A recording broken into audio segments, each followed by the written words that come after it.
Jungkook হাসে। Jungkook জানতো যে কথা বেশি দিন পেটে চেপে রাখতে পারতো না।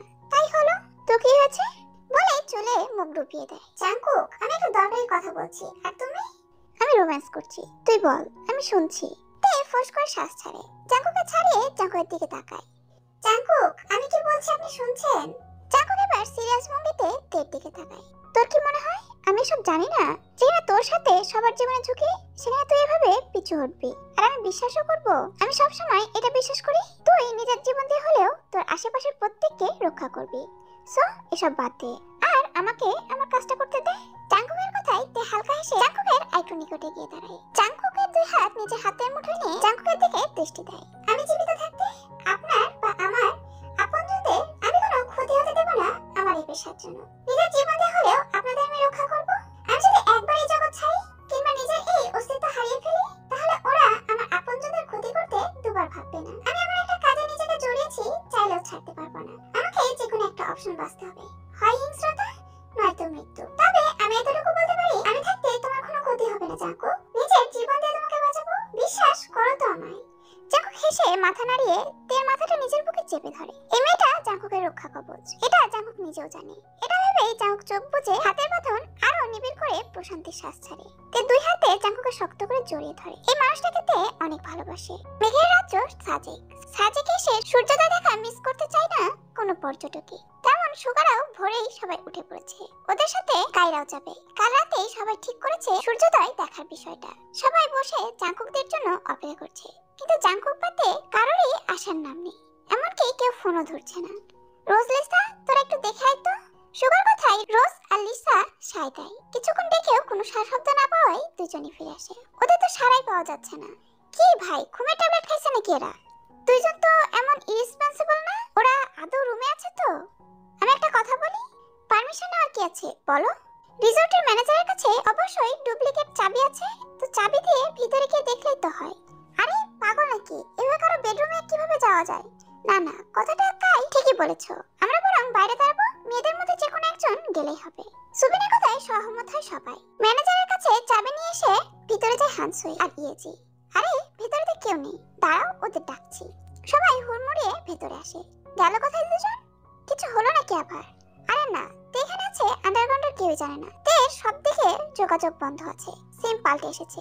তুই যেটা মেন করেছিস সেটা কিছুতেই হবে না। আরে তোমরা বারান্দা খুঁজেছো? না তো।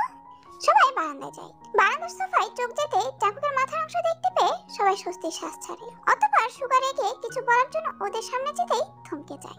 এমন সুন্দর দৃশ্য কখনো দেখেছে কিনা সুগার জানা নেই। জাঙ্কুকের বুকে মাথা গুজে তে ঘুমিয়ে আছে। জাঙ্কুক তেকে জড়িয়ে ধরে রেখেছে। দুজনকে দেখে মনে হচ্ছে কত শান্তির ঘুম দিচ্ছে। আমরা এদের নিয়ে টেনশন করছি আর এরা শান্তির ঘুম দিচ্ছে। দুজনই হারামি। যাই বল, মুহূর্তটা কিন্তু দুর্দান্ত। কথাটা বলে ইউনো ফটাফট একটা ছবি তুলে নেয়। ইউনোর দেখা দেখি ইয়নজনরাও নিজেদের ফোনে ওদের ছবি তুলে নেয়। সুগা এখনো মুগ্ধ দৃষ্টিতে ওদের দিকে তাকিয়ে আছে। মনের কোনো এক জায়গায় প্রশান্তির হাওয়া বইছে। ওর পরই যোগ্য মানুষের হাত ধরেছে এটা ভেবে সুগা আজ সম্পূর্ণ নিশ্চিত জাঙ্কুকের থেকে তেকে আর কেউই সুখী রাখতে পারবে না। এবার তো ওদের উঠাও, সূর্যোদয় দেখে যত খুশি ঘুমা করা। এদিকে কানে কারো কথা বলার আওয়াজ পৌঁছাতেই জাঙ্কুকের ঘুম পাতলা হয়ে আসে। নড়তে চাইলে মনে হলো কেউ ওকে চাপড়ে ধরে রেখেছে। তে শরীরের মেয়েলি ঘ্রাণ নাকে পৌঁছাতেই জাঙ্কুক বুঝতে পারে ওর বুকের উপর জায়গা করে নেওয়া মানবী আর কেউ নাই। ওর সহধর্মিনী, ওর ভালোবাসা তে চান। কিন্তু পর মুহূর্তেই মাথায় ক্যাচ ক্যাচ করে কয়েকজনের গলার স্বর। জাঙ্কুক পিট পিট করে চোখ মেলে তাকায়। চোখ খুলতেই সুগাদের হাস্যোজ্জ্বল মুখটা ওর চোখের সামনে ভেসে ওঠে। আচমকা ওদের সবাইকে দেখে জাঙ্কুক চমকায়। ধরফরে উঠতে নিলে সুগার শাসনাতে থেমে যায়। একদম উঠবি না, আমার বোনের আরামের ঘুমটা নষ্ট করবি না। তোরা এখানে কি করছিস? কাকাই কাকিয়া কি অসুস্থ? আচমকা রিনার কথায় জাঙ্কুক রিনার দিকে তাকায়, আরেকবার তের দিকে তাকায়। কি একটা অবস্থা! এই ছোট বাচ্চার সামনে এভাবে লজ্জায় পড়তে হলো। জাঙ্কুক সবগুলো দিকে রাগে চোখে তাকিয়ে ফিসফিসিয়ে বলে, আজ তোরা বেঁচে গেলি আমার পক্ষে ঘুমিয়ে থাকা মেয়েটার জন্য, নয়তো তোদের এমন ক্লাস নিতাম, এমন গাধামি দ্বিতীয়বার করতি না। বেচারা লজ্জায় লাল হয়ে গেছে। রিনার প্রশ্নে ও থতমত খেয়ে গেছে। বাইদা মেডিকেল রোড, তের ঘুম তো পাতলা, আমাদের এত কথা ওর কানে যাচ্ছে না কেন? ওর কানে ইয়ারফোন লাগানো। ঠিক আছে, এখন আমরা বাইরে যাচ্ছি, থেকে উঠে বাইরে আসো। জাঙ্কুক মাথা নাড়িয়ে সবকটাকে বিদায় হতে বলে। সবাই হেসে বেরিয়ে যায়। জাঙ্কুক সবাইকে যেতে দেখে নিজের বুকে ঘুমিয়ে থাকা তের দিকে তাকায়। কাল রাতে গল্প করতে করতে এখানে ঘুমিয়ে গিয়েছিল তে। তার জন্য জাঙ্কুক আর বিছানায় যায়নি। তে কপালের চুলগুলো সরিয়ে একটা চুমুকে অতঃপর ওকে ডাক দেয়। জাঙ্কুকের ডাক শুনে তে চোখ মুখ কুঁচকে বুকে আরো মুখ গুজে দেয়। জাঙ্কুক হালকা হেসে তের এলোমেলো চুলগুলো ঠিক করে পুনরায় ডাক দেয়। তেজান, উঠো। সূর্যোদয় দেখার জন্য সবাই বসে আছে। এখন না গেলে ইউনোরা হামলা চালাবে। ঘুম ঘুম চোখে জাঙ্কুকের দিকে তাকিয়ে হেসে দেয়। গুড মর্নিং জামাইজান। মর্নিং। ওঠো এখন, যাও ফ্রেশ হয়ে আসো। প্রায় মিনিট 20 পর জাঙ্কুক তে রুম থেকে বের হয়। ওদের বের হতে দেখে সোয়ন তে যায়। তোদের আরো রোম্যান্স বাকি ছিল নাকি ভাই? সোয়নের কথায় জাঙ্কুক পকেটে হাত গুজে ভাবলে সেন উত্তর দেয়। রোম্যান্স করতে দিলি কোথায়? সবগুলো মিলে রুমে হামলা দিলি। ছ্যা ছ্যা ছ্যা, পোলার পয়েন্টগুলো লাসিন হয়ে যাইতাছে। বড় ছোট কেন নাই? আমি হলে বউ নিয়ে দরজা দিতাম না। তো রোম্যান্সের জন্য রুম লাগে বলে তো জানতাম না। তুই তো খোলা জায়গায়ও পারিস।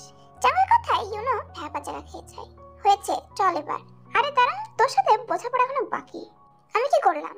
লজ্জা করে না তোর বোন আর বোনের জামাইয়ের প্রাইভেসি টাইমে হামলা করিস? ছি সুগা, তোর বাসরের সময় কি তেজান হামলা করেছিল তার প্রতিশোধ নিচ্ছিস?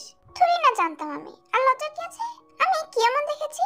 এদের কথাবার্তায় তের বিরক্তি আকাশ ছুঁই ছুঁই। তে এবার সবগুলোকে থমকে ওঠে। এই থামবি তোরা? কেন হাঁটা লাগা, নয়তো যে যার রুমে যা। সকাল সকাল ঘুম ভেঙে নাটক শুরু করেছে। তের ধমকে সবাই কিছুটা ঘাবড়ে যায়। সুগা আমতা আমতা করে কিছু বলতে নিলে তের চোখ রাঙানো দেখে থেমে যায়। যে মুখটা অফ কর, নয়তো সাদিক ভাইয়ের সমস্যা তোর মুখে ঢুকবে। কাঁথার দল, আমার বড় মুখে আমি ছিলাম। পরপুরুষের সাথে তো আর দেখিসনি। এমন রিয়াক্ট করছিস, আমি অন্য কারোর সাথে ছিলাম। আজব লোকজন নিয়ে ঘুরি আমি। তে সামনের দিকে হাঁটা লাগায়। অগত্যা সবাই ওর পেছন পেছন হাঁটা লাগায়। বর্তমানে সবাই পাহাড়ের উপর দাঁড়িয়ে আছে। আর কিছুক্ষণের মধ্যেই সূর্য উঠবে। সবাই যে যার মতো আনন্দ করতে ব্যস্ত। তে ফোন হাতে নিয়ে কিছুটা সাইডে যায়। একবার ওই দিকটার খবর নেওয়া দরকার বলে। বোকা, ওদিকে কি হাল? ওনাকে আমি এসে দেখছি। এই এমপি বেশি বার হয়েছে। সামনে নির্বাচন, একে বলো নিজের ভাবমূর্তি বজায় রাখতে চাইলে যেন বেশি না উড়ে। বেশি উড়লে মুখ থুবড়ে পড়বে। আচ্ছা, বাকিটা আমি সামলে নেব। রাখছি। তে ফোন কেটে আবার রোজদের পাশে এসে দাঁড়ায়। টেপু ভাইয়া, ওই দেখো। সানাত চাচাতে সবাই আকাশের দিকে তাকায়। সবার মুখ অটোমেটিক হাওয়া হয়ে যায়। তে সবার রিয়াকশন দেখে হাসে। উত্তেজনায় রোজ পাশের জন্য হাত খামচে ধরে। আচমকা হাতে ধারালো নখের আঁচড়ে কায়ের ধ্যান ভাঙে। চোখ তুলে সামনে রমণের দিকে তাকায়। কায়ের শীতল পেয়ে শীতল হাওয়া হয়ে যায়। প্রথম থেকেই এই রমণীর উপর কায়ের একটা টান অনুভূত হয়েছিল। মেয়েটা ভীষণ বাচ্চা স্বভাবে। কাই রোজের কানের কাছে ফিসফিসিয়ে বলে ওঠে, আমার হাতটা আপনার নখের আঁচড়ে ক্ষত বিক্ষত করার ফোন দিয়ে দিয়েছেন নাকি? কানের কাছে আচমকা কণ্ঠস্বরে রোজের হুঁশ ফিরে। তা ম্যাডাম, আমার রক্ত চুষে হলে হাতটা ছাড়তে পারেন? মনে তো হচ্ছে চামড়া উঠিয়ে ফেলছেন। লজ্জায় অনুশোচনায় রোজ মাথা নিচু করে নেয়।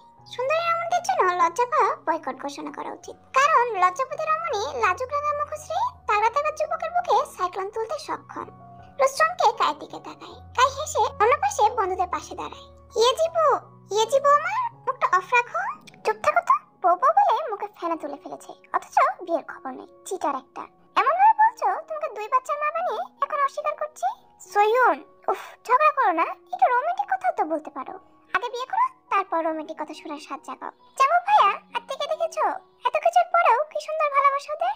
ওদের ভালোবাসার নিদর্শন ইউনিক। প্রত্যেকের ভালোবাসার ধরন আলাদা, কিন্তু ওদের ক্ষেত্রে আমার মনে হয় দুজন দুজনকে একই নিয়মে ভালোবাসে। নিজের পিছনে কারো অস্তিত্ব অনুভব করে তে পিছনে তাকায়। জাঙ্কুকে দেখে ভ্রু কুঁচকায়। আচ্ছা, তোকে যদি এখন ধাক্কা মারি কি হবে? জাঙ্কুর কথায় তে চমকায়, কিন্তু সেটা বেশিক্ষণ স্থায়ী থাকলো না। ঠোঁটের কোণায় হাসি ফুটে একবার নিচের দিকে তাকায়। নিচে পড়লে ডাল ভাত হয়ে যাওয়ার সম্ভাবনা 100-98। মরে যাবো। জাঙ্কু হেসে তের হাত ধরে পিছনের দিকে হেলিয়ে দেয়। জাঙ্কু, কি করছো? তের চাচানোতে সবাই ওদের দিকে তাকায়। সবাই হতভম্ব। এই জাঙ্কু, পড়ে যাবে তো। ফেলতেই তো চাচ্ছি। জাঙ্কুকের কথায় সবাই পাকরুদ্ধ। এই ছেলের মাথা নির্ঘাত খারাপ হয়ে গেছে। ভাইয়া, এটা কোন ধরনের ফাজলামো? পাহাড়গুলো পিচ্ছিল, যে কোনো সময় স্লিপ খাবি তোরা। মিন্ডির কথায় জাঙ্কুক কর্ণপাত না করে থেকে একটু নিচের দিকে ঝুঁকায়। জাঙ্কুকের দিকে তাকিয়ে তে হাসে। কি হলো, হাত ছেড়ে দেন। ধরে রাখেন কেন? তোমার ভয় করছে না? না তো। যদি তোমাকে ছেড়ে দেই সত্যি সত্যি? তো এতক্ষণ কি মিথ্যে মিথ্যে অভিনয় করছিলেন? বলে মুখ টিপে হাসে তে। জাঙ্কুকের হাত কাঁপছে। মৃত্যুর মুখে দাঁড়িয়েও তের মুখে হাসি। যেখানে তে জানে বাই এনি চান্স জাঙ্কুকের হাত ফসকে গেলে মৃত্যু অবধারিত। জাঙ্কুকের চোখ জ্বালা করছে, গলা শুকিয়ে আসছে। জাঙ্কুকের অবস্থায় তে শব্দ করে হেসে দেয়। স্বামী স্ত্রী দুজনেই পাগল। ভাইয়া, হ্যাভ ইউ গন ম্যাড? তোর হাত কাঁপছে ভাইয়া, যে কোনো সময় হাত ছুড়ে যেতে পারে। সঙ্গক ভাইয়া, ওকে আটকাও। আচ্ছা, আমি হাত ছাড়িনি। কি বলে? জাঙ্কুক চমকে তের দিকে তাকায়। মুহূর্তেই মুখ ফ্যাকাশে হয়ে গেছে। তে এখনো হাসছে। আচমকা জাঙ্কুকের হাত ঢিলা হতে করতে শুরু করে। জাঙ্কুক চমকে তের দিকে তাকায়। তে হেসে হাতের মুঠো আবারও শক্ত করে ধরে। আমাকে খুন করতে এসে তো নিজে খুন হয়ে যাচ্ছে।